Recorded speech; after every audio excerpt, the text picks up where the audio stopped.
Bonjour à toutes et à tous, ici Piero San Giorgio. Je voulais vous rendre attentif à un site internet euh, qui s'appelle deagle.com, donc je le mettrai ici en dessous, deagel.com, et qui est visiblement un site qui collecte des informations sur l'économie, surtout sur les dépenses de l'aviation et militaire, donc qui touche et qui collecte, il fait une sorte de compilation de pas mal de données, il agrège pas mal de données de différentes sources économiques, justement militaires, notamment dans l'aviation, mais aussi des sources venant de la CIA et toutes sortes d'autres organisations d'information qui publient d'ailleurs pas mal d'informations. Et ce qui est intéressant, c'est que ce site, il a, en 2014, fin 2014, il a publié, disons, un changement de ses prévisions de croissance. C'est-à-dire qu'il met par exemple, voilà, en 2015, l'état du PNB, de l'économie, pays par pays. Et ensuite, il met leurs prévisions pour 2025.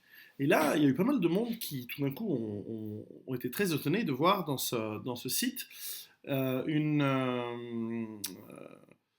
des prévisions de 2025 assez étonnantes. Je vais vous donner un exemple. Par exemple, on voit la France, 2014, 66 millions d'habitants, densité 121 habitants au kilomètre carré, 2,9 trilliards, donc 2900 milliards de dollars de PNB, et un PNB par habitant de 43 000 dollars.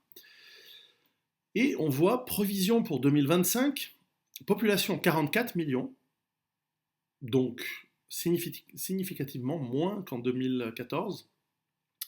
Densité 80 habitants, donc beaucoup moins qu'en 2014.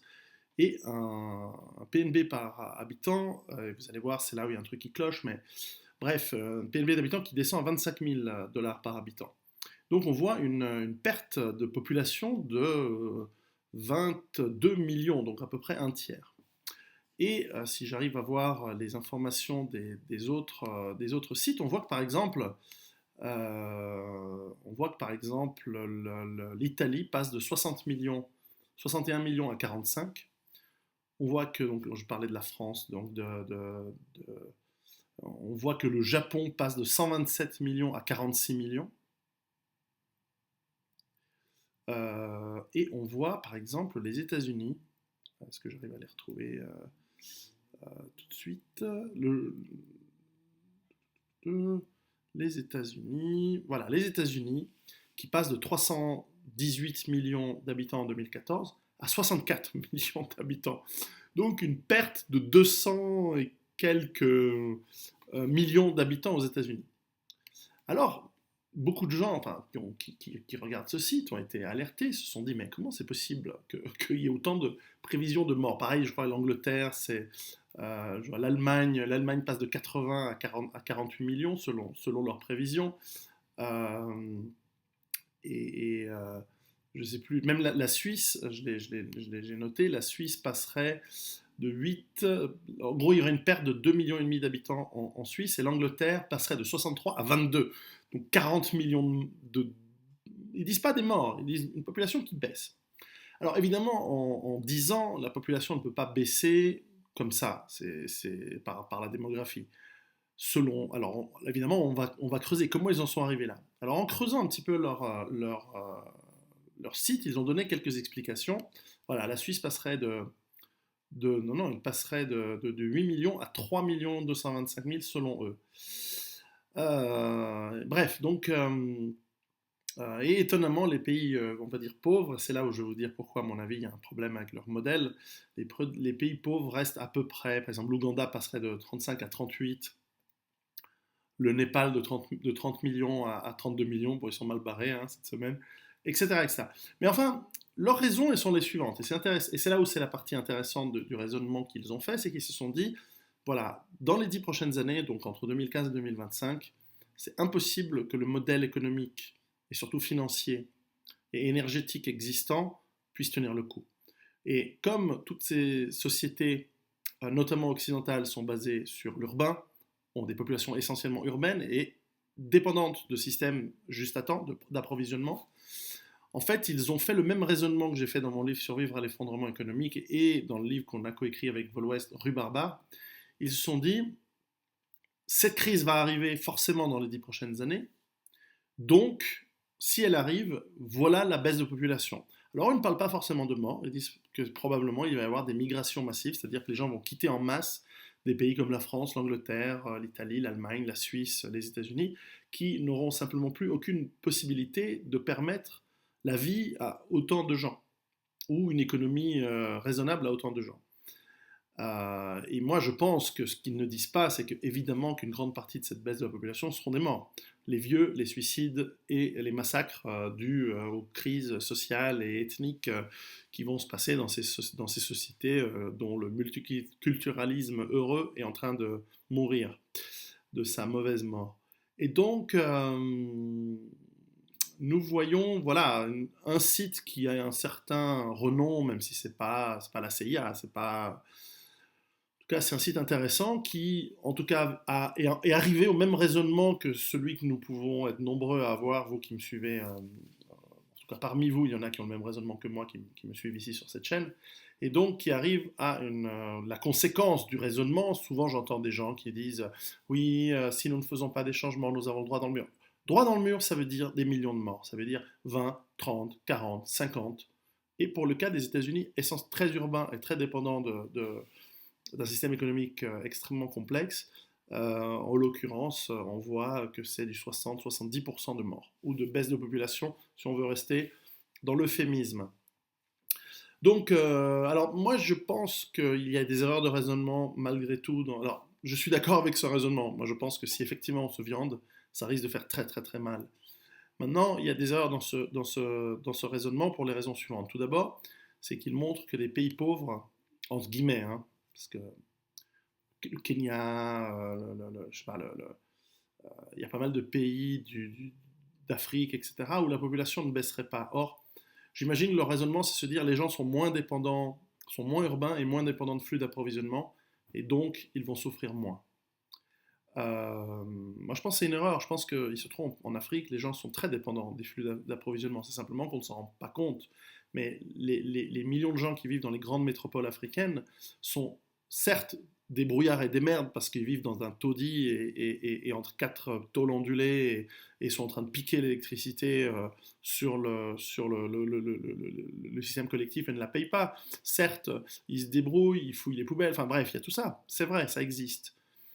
Mais la plupart travaillent des petits boulots, font des petits boulots. Ces petits boulots sont essentiellement de manière macroscopique dépendants d'une économie du pays local dans laquelle ils vivent, qui tourne quand même. D'ailleurs, elle tourne très bien en Afrique, et assez bien en Afrique en général.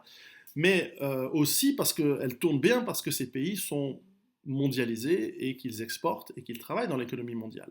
Si l'Occident, entre guillemets, parce que moi je ne me reconnais pas comme Occident dans ce terme, mais si l'Occident s'effondre, si les pays occidentaux s'effondrent, c'est l'économie mondiale qui s'arrête. Ça veut dire que la Chine, elle morfle. Ça veut dire que le Cameroun, le Nigeria n'exporte plus et morfle aussi. Et il morfle aussi. Et les gens, ils ne peuvent pas simplement quitter les grandes villes pour aller dans les campagnes. Il n'y a pas forcément de la bouffe. La plupart de ces pays exportent beaucoup de matières premières, mais importent de la nourriture en échange. Faut voir ça aussi. Hein. La plupart des pays africains, malgré qu'ils ont le potentiel d'être autosuffisants, largement, ne le sont pas. Et donc, je pense qu'il y aurait aussi des pertes de population gigantesques dans la plupart de ces pays, déjà pour des raisons simplement de dépendance de l'économie, dépendance à l'urbain, mais aussi de tensions ethniques qui s'exacerbent lorsque l'économie va mal. Donc ça, c'est une première erreur. Donc c'est pas une erreur de raisonnement sur le fond, mais c'est une erreur d'appréciation, et peut-être que c'est les gens c'est les Américains qui font ce site d'Eagle, ne connaissent pas bien les pays du tiers-monde, entre guillemets, comme on les appelait, les pays en développement. Bon, moi je crois que les pays pauvres vont morfler pas mal également. Mais c'est vrai que ceux qui vont le plus souffrir, c'est les pays les plus dépendants, c'est-à-dire les États-Unis, l'Angleterre, la France, et qui en plus auront des problèmes ethniques qui vont être gigantesques, malheureusement, et voilà, on le constatera. Euh, Après, une autre problématique, c'est qu'ils disent, voilà, le PNB par habitant, donc le PNB donc, par habitant va baisser d'ici 2025. Et oui, certes, sauf que ce qu'ils ne se rendent pas compte, c'est que si ça se viande effectivement à ce niveau-là, il n'y a plus personne pour le compter et il n'y a plus d'économie telle qu'on la connaît. Ça réduit très très vite à de l'économie de subsistance. Enfin, je crois. Donc c'est assez difficile de compter ça. Je comprends que l'exercice, c'est évidemment de faire de la prévision. Mais enfin, tout ça pour dire et pour conclure, allez voir ce site, amusez-vous à regarder. Il y a sûrement d'autres erreurs que si vous creusez dans les détails que vous allez pouvoir trouver. Alors évidemment, on leur a posé la question. Et parce que beaucoup d'internautes, évidemment, ou de gens qui sont habitués à ce site, et leur réponse, ils ont écrit une réponse collective, ils ont dit on ne va pas répondre à chaque demande, mais voilà, on explique quel est le modèle. Donc eux ont pris en compte également les potentiels de virus, de type Ebola ou autre, qui pourraient se propager.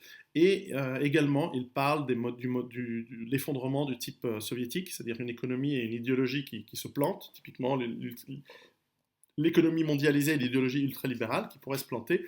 Et simplement, nous n'avons aucune capacité de redondance à titre privé ou à titre collectif dans la plupart des pays, bah oui, voilà, aux États-Unis et en Europe, en Amérique du Nord et en Europe. Et donc, ils estiment et ils expliquent qu'une grande partie de cette baisse de population, c'est de la migration, mais aussi simplement des personnes âgées qui, n'ayant plus de, tout d'un coup, n'ayant plus du tout de retraite, ni aucun moyen pour subsister, vont simplement dépérir. Je ne sais plus quel est le terme euphémiste qu'ils nous ont utilisé, mais enfin voilà, ils vont dépérir, c'est-à-dire suicide, déprédation, mort, maladie.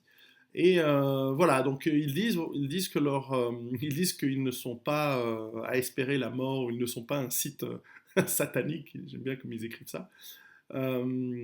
Mais voilà, ils disent c'est simplement ce qu'ils pensent arriver et que c'est leur honnêteté intellectuelle qui les a poussés à dire ce qu'ils pensent, c'est-à-dire que ça va être l'hécatombe.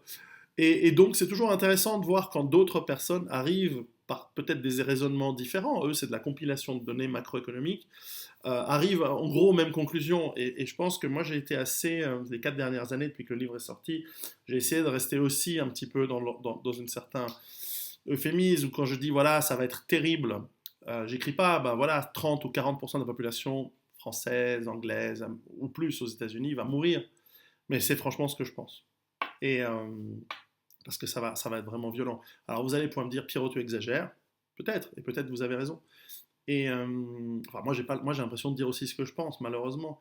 L'important c'est comme je le dis toujours, c'est que vous preniez ces informations, vous réfléchissiez au pourquoi on en arrive à ces conclusions, et vous pouvez très bien vous dire, en réfléchissant par vous-même, ces conclusions sont fausses, sont exagérées, mais il faut vraiment apporter de la réflexion, et pas simplement dire et évacuer l'information comme étant c'est pas possible.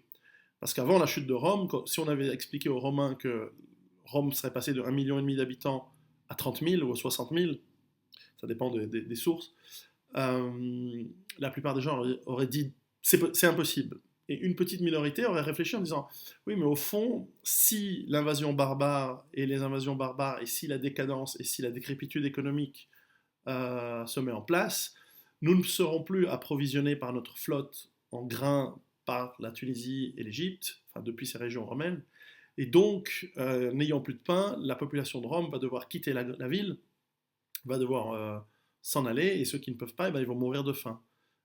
Et là-dessus sont mises en place des épidémies, et la plupart des habitants de la ville de Rome euh, sont morts, ou ont migré, en quelques décennies. Et donc voilà, réfléchissez par vous-même. Après tout, moi, comme je dis souvent, j'espère que j'ai tort. Et j'espère que ces modèles sont farfelus. Mais enfin, lorsqu'on y réfléchit de plus près, ils sont assez logiques. Alors ensuite, la logique n'est pas forcément ce qui arrive toujours. Hein. Beaucoup de choses, il y a des sauts technologiques qui peuvent changer complètement la donne. On peut très bien imaginer, mais bon, ça fait quand même, même 40 ans qu'on parle de fusion froide. L'entropie reste impitoyable. Donc, réfléchissez. Je vous mets les liens là au site de Deagle, et pourquoi pas donner votre avis ici en dessous dans les commentaires. Je ne filtre pas et je ne censure pas les commentaires, comme vous avez pu le constater. À très très bientôt. Ciao.